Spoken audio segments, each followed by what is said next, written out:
दार को मौत का मजा चखना है।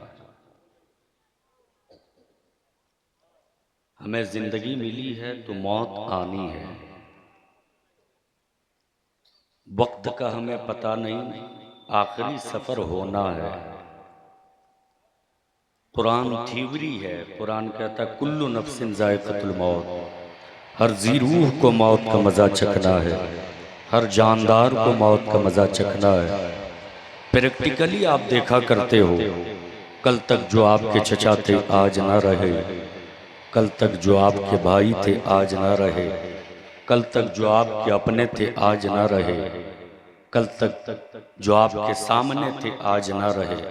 प्रैक्टिकली आप देखा करते हैं, हर रोज कोई ना कोई सफर आखिरत करता है, हर रोज कोई ना कोई दारे फानी से दारे बका की जानिब कूच करता है, हर रोज कोई ना कोई दुनिया छोड़ता है।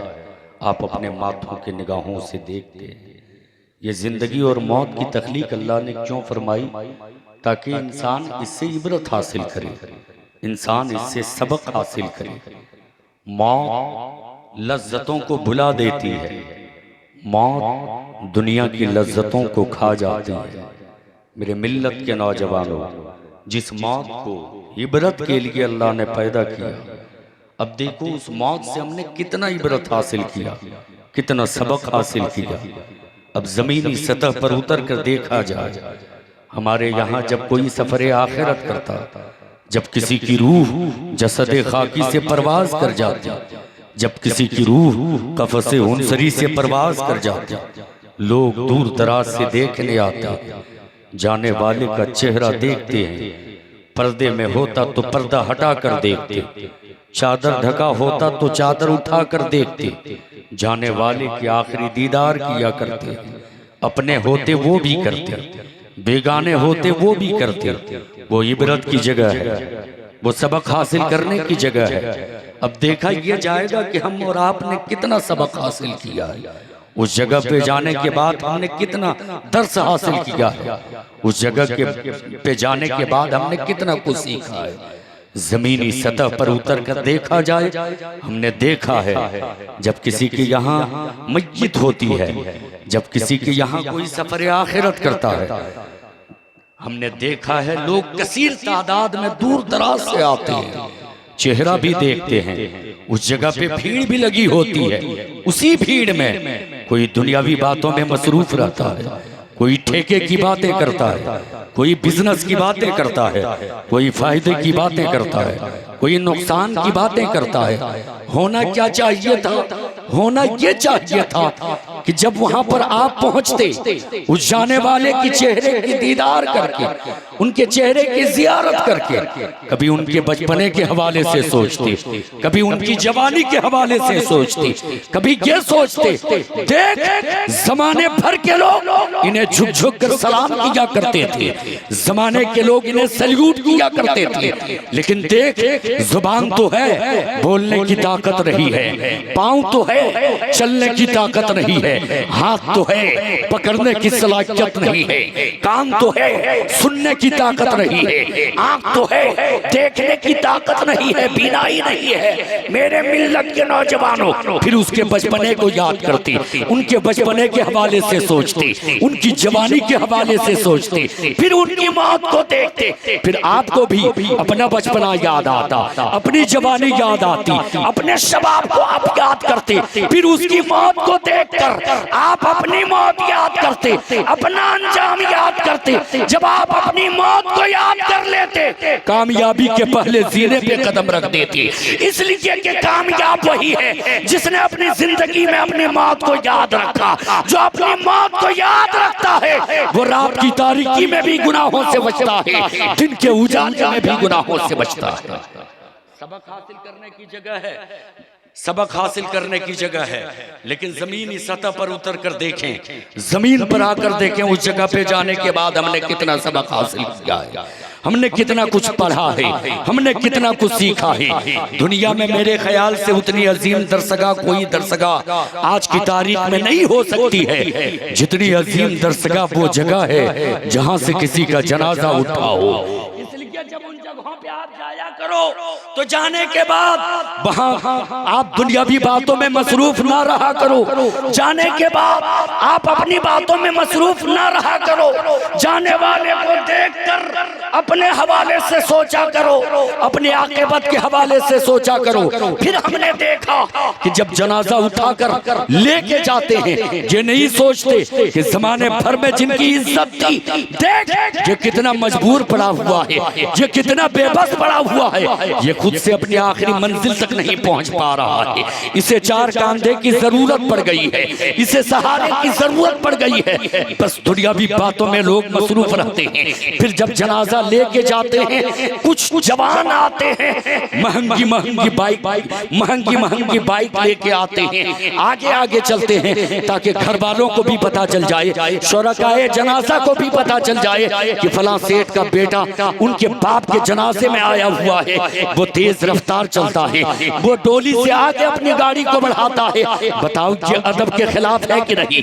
अदब तो यही है कि आप जनाजे को आगे रखें, शुरकाए जनाजा पीछे पीछे रहे। फिर कब्रिस्तान में जाने के बाद तरीका तो ये है कि जाने के बाद आप सलाम करें, अहले कब्र को सलाम करें।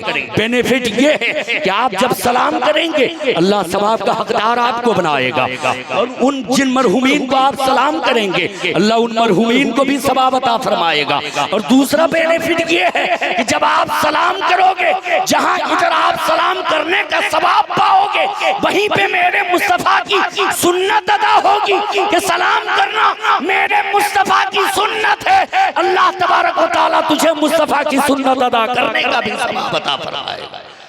होना तो ये चाहिए था कि कब्रिस्तान पे जाने के बाद अहले कब्र को सलाम करते, लेकिन वहां पे जाने के बाद भी लोग दुनियावी बातों में मसरूफ रहा करते हैं। वहां पे जाने के बाद भी लोग कहा लगा के हंसा करते हैं। वहां पे जाने के बाद भी लोग जोर जोर से बात किया करते हैं। क्या आपको मालूम नहीं है, क्या आपको मालूम नहीं है कि जब घोड़ों के टापों की आवाज को अहले कब्र महसूस किया करते हैं, सुना करते हैं, उनकी रूहें सुना करती हैं, तो आप जो हरकतें कब्रिस्तान में जाने के बाद करते हो, क्या वो आपकी हरकतों से वाकिफ नहीं होते होंगे?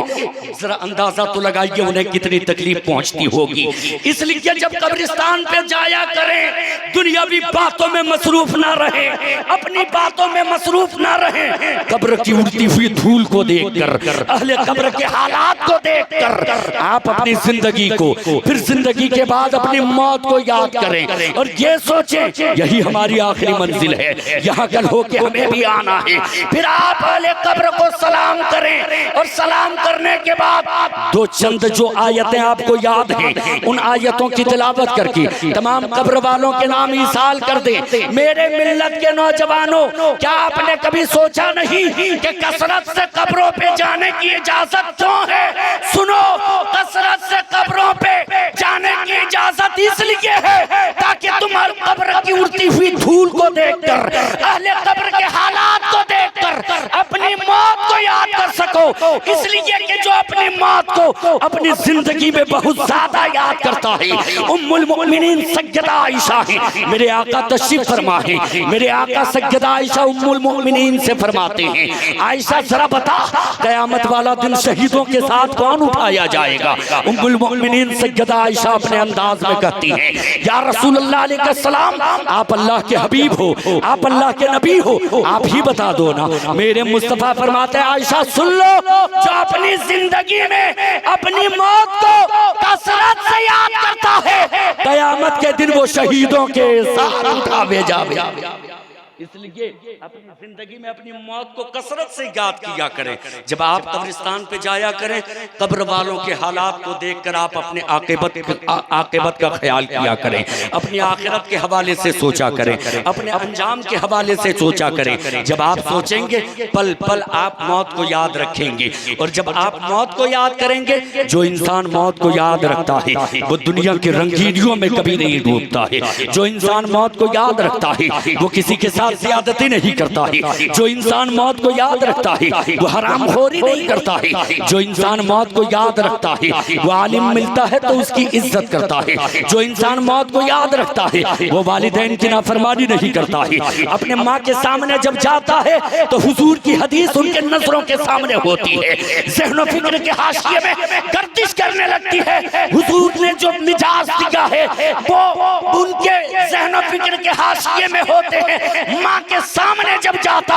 अपने माँ का एहतराम किया करता है, माँ की जानिब मोहब्बत भरी निगाह से देखता है।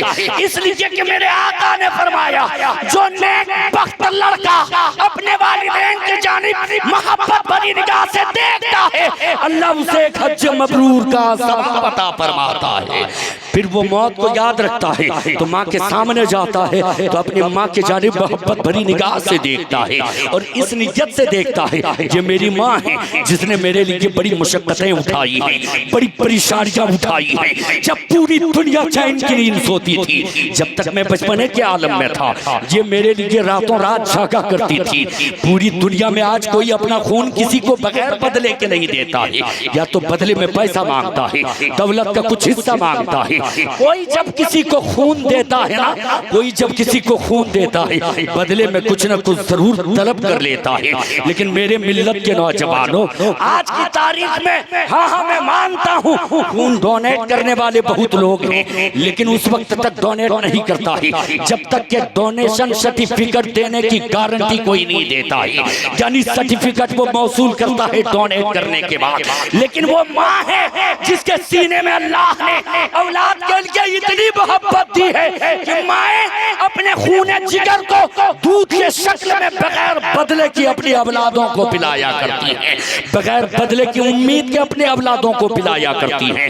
जब नेक बख्त लड़का उनके सामने जाता है अपने वालिदा को अपनी जन्नत, अपने वालिदा के कदमों के नीचे अपनी जन्नत समझता है, उनका एहतराम करता है। जब नेक बख्त लड़का जो अपनी मौत को याद रखता है, जब बाप के सामने जाता है बेहयाई नहीं करता है, बाप के सामने जाता है ज़ियादती नहीं करता अपने वालिद के साथ, वो यही सोचता है ये मेरे वालिद साहब हैं। चिलचिलाती धूप में जब पूरी दुनिया छाँव के तलाश में रहा करती थी, मेरे वालिद मेरे लिए ना जाने कहां कहां का सफर किया करते थे। कभी चिलचिलाती धूप में मजदूरी किया करते थे, कभी पत्थर तराशने पे मजबूर होते थे ताकि मेरा बेटा अच्छी जिंदगी जी सके, मेरे बेटे की जिंदगी कामयाब हो सके। फिर वो नेक बख्त लड़का अपने वालिद को एहतराम की निगाह से देखता है, वालिद की इज्जत करता है, इसलिए कि वो ये सोचता रहता है ये दुनिया, ये सांसें चंद दिनों के लिए है, चंद दिनों के लिए है, काम आने वाला तो वही है जो मेरे आका ने फरमाया है, जो मेरे मुस्तफा ने फरमाया है। इसलिए मेरे मिल्लत के नौजवानों याद रख लो, हर इंसान को मौत का मजा चखना है। हमें जिंदगी मिली है, मौत आनी है, कोई ना कोई दिन ऐसा आएगा जिस दिन हम तो होंगे, हमारी रूह हमसे जुदा होनी है, रूह कफन से उनसरी से परवास होनी है, रूह जसद खाकी से परवास होनी है। ये जिंदगी जो मिली है ये दुनिया में किसी को खुश करने के लिए नहीं, हमने कलमा पढ़ा है, हमें ये ख्याल रखना है कि हमें जो जिंदगी मिली है दुनिया वालों को खुश करने के लिए नहीं, बस अल्लाह को राजी करने के लिए जिंदगी मिली है। और अल्लाह राजी कब होगा? अल्लाह राजी कब होगा? जब वक्तों पर नमाज की हम पाबंदी करेंगे। अल्लाह राजी कब होगा? जब मौत से पहले मौत की तैयारी करेंगे। मौत से पहले मौत की तैयारी हम कैसे करेंगे? जब मुअज्जिन पुकारे हय्या अलस सलाह, हय्या अलस सलाह, तमाम कामों को छोड़कर आप मस्जिद के जानिब चले जाएं।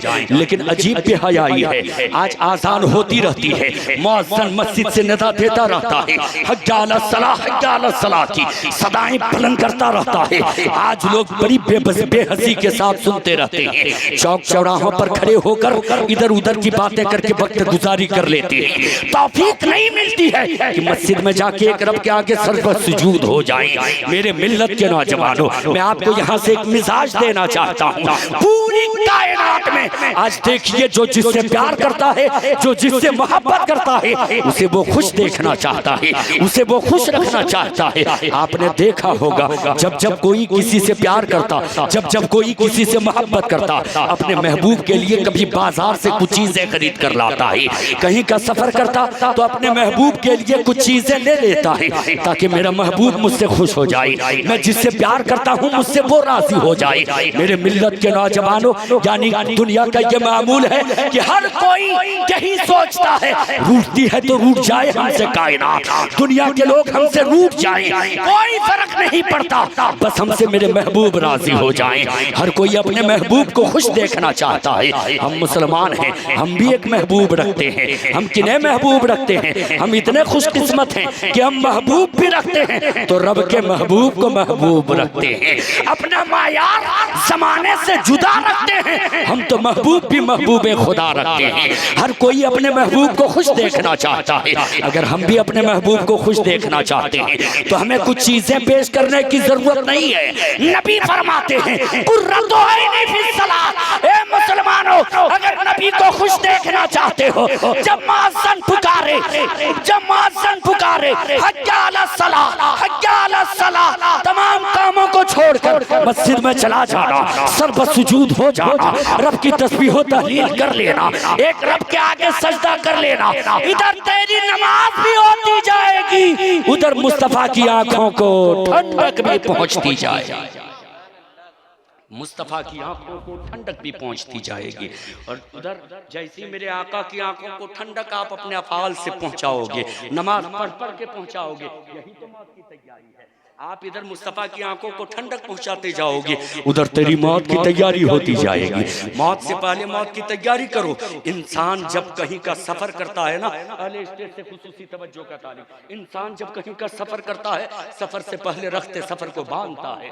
घर वाले आके देखते हैं, कभी बीवी हो तो बीवी आके देखती है, मेरा शोहर कोई चीज छोड़ के तो नहीं जा रहा, बार बार सामान को आके चेक करती है। माँ होती तो माँ करीब आके देखती, मेरा शहजादा का कुछ छूट तो नहीं गया है।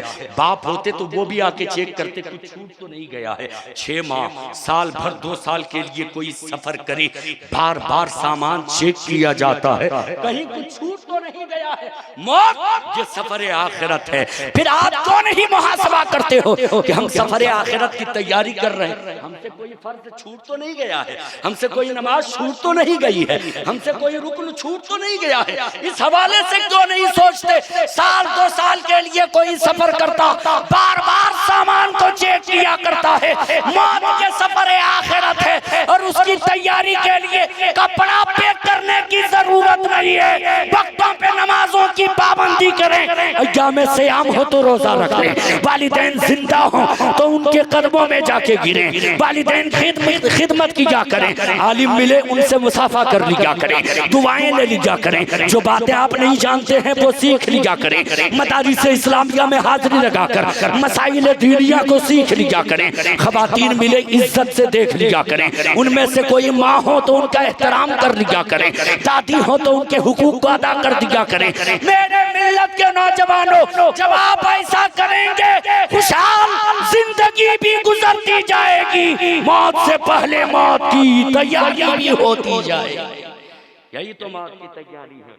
मेरे मिल्लत के नौजवानों, इस्लाम एक इतना सुथरा मजहब है, इतना साफ मजहब है, जिसने हमने साफ शफाफ निज़ाम दिया है। जब उस निज़ाम पे कोई अमल करता है, जब उस उसूल को कोई अपनाता है, वो इंसान भी साफ हो जाता है, वो इंसान भी शफाफ हो जाता है। और जब कोई इंसान साफ और शफाफ हो जाता है, कानून इस्लाम को अपनाकर, उसूल इस्लाम को अपनाकर, फिर वो पक्का मोमिन कहलाता है। और जब वो पक्का मोमिन हो जाता है, फिर उसके लिए मौत तलखियां लेकर नहीं आती है, मौत तो उसके लिए तोहफा बनकर आया करती है। अल्लाह तबारक व तआला से दुआ है, मेरे मालिक हम सबों को सुनने से ज़्यादा जो काबिल तकलीद बातें हैं, उन बातों पर अमल करने की तौफीक व रफ़ीक अता फरमा।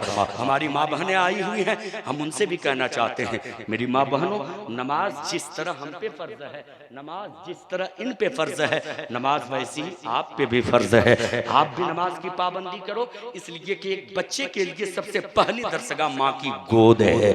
अगर आपने नमाज पढ़ पढ़ कर अपने बच्चे की परवरिश की है, आपने पर्दा करके अपने बच्चे की परवरिश की है, तो आपके कोख से अगर बेटे ने जन्म लिया है तो कभी आवारा नहीं होगा, गुलाम अली बन के सामने आएगा। और बेटी ने जन्म लिया है तो वो कभी फाहिशा नहीं बनेगी, कनीज़े फातिमा की सूरत में आपके सामने। अल्लाह से दुआ है कि मेरे मालिक हम सबों को मौत से पहले मौत की तैयारी करने की तौफीक दे। आमीन सुम्मा आमीन। अस्सलामु अलैकुम रहमतुल्लाहि ताला।